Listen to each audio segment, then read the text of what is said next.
राजस्थान कांग्रेस में अभी सबसे बड़ा सवाल क्या है? राजस्थान कांग्रेस में सवाल यह है कि किसके गढ़ मजबूत है और किसकी उड़ान अभी बाकी है।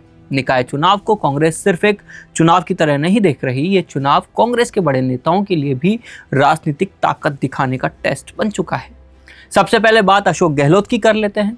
3 बार राजस्थान के मुख्यमंत्री रहे गहलोत के घर इन दिनों टिकटार्थियों और समर्थकों की बढ़ती भीड़ को सिर्फ भीड़ समझना गलती होगी, क्योंकि राजस्थान में भीड़ सिर्फ मिलने नहीं आती है, भीड़ अपने साथ संदेश लेकर आती है। और संदेश ये है कि गहलोत अभी राजस्थान कांग्रेस की राजनीति से बाहर नहीं हुए।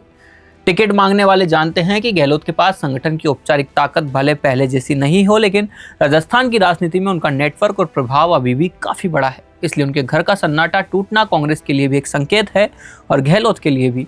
लेकिन इसी तस्वीर का एक दूसरा पहलू भी है, और वो है सचिन पायलट, जो कभी राजस्थान कांग्रेस के सबसे बड़े युवा चेहरे थे, आज निकाय चुनाव की इस पूरी हलचल में अपेक्षाकृत दूरी बनाए हुए दिखाई दे रहे हैं। और इसकी वजह भी समझना जरूरी है। पायलट जानते हैं कि अभी संगठन की कमान उनके हाथ में नहीं है, टिकट वितरण उनके हाथ में नहीं है, और अगर चुनाव में कांग्रेस का प्रदर्शन खराब होता है तो सीधे मैदान में उतरने वाले नेताओं पर ही सवाल उठाए जाएंगे। इसलिए राजनीति में कई बार दिखाई न देना भी बड़ी रणनीति होती है।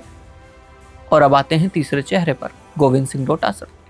डोटासरा 15 जुलाई 2020 से राजस्थान कांग्रेस के प्रदेशाध्यक्ष हैं और जुलाई 2020 में उन्होंने 6 साल पूरे किए। इसी दौरान उनके पद को लेकर नेतृत्व परिवर्तन की अटकलें भी सामने आई।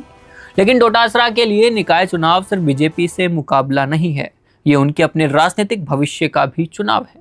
अगर कांग्रेस निकाय चुनाव में अच्छा प्रदर्शन करती है तो डोटासरा कह सकते हैं, देखिए संगठन मेरे नेतृत्व में मजबूत है।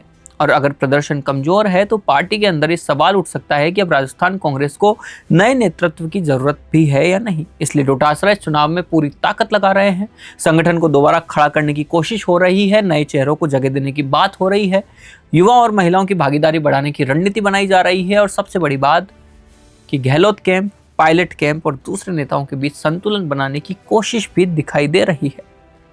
कांग्रेस की नई संगठनात्मक टीम तैयार करने की प्रक्रिया में इन सभी वरिष्ठ नेताओं की राय जानने की बात सामने आई थी।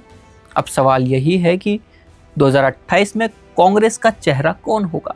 क्या गहलोत फिर से निर्णायक भूमिका में लौटेंगे? क्या सचिन पायलट, जो हमेशा से इंतजार करते रहे हैं और कई लोग उनको प्रेम भी करते हैं, क्या सचिन पायलट को फिर से बड़ी जिम्मेदारी मिलेगी? या डोटासरा निकाय चुनाव और उसके बाद 2028 तक संगठन की कमान अपने हाथ में मजबूत कर लेंगे? यही वजह है कि निकाय चुनाव को सिर्फ पार्षद और मेयर का चुनाव समझना भूल होगी। ये कांग्रेस के अंदर भी ताकत का सेमीफाइनल है।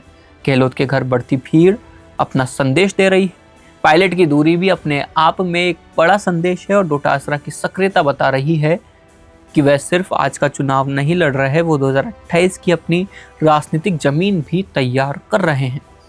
अब जनता किसे मजबूत करती है, कांग्रेस के अंदर किसका कद बढ़ता है और किसका दावा कमजोर होता है, इसका पहला बड़ा संकेत यही निकाय चुनाव देने वाला है। अब आपकी इस पर क्या राय है, आप हमें कमेंट करके जरूर बताएं। अपना पॉडकास्ट शुरू करना चाहते हैं और चाहते हैं कि पहले दिन से उसे लाखों लोग देखें, तो अब ये पॉसिबल है जयपुर में।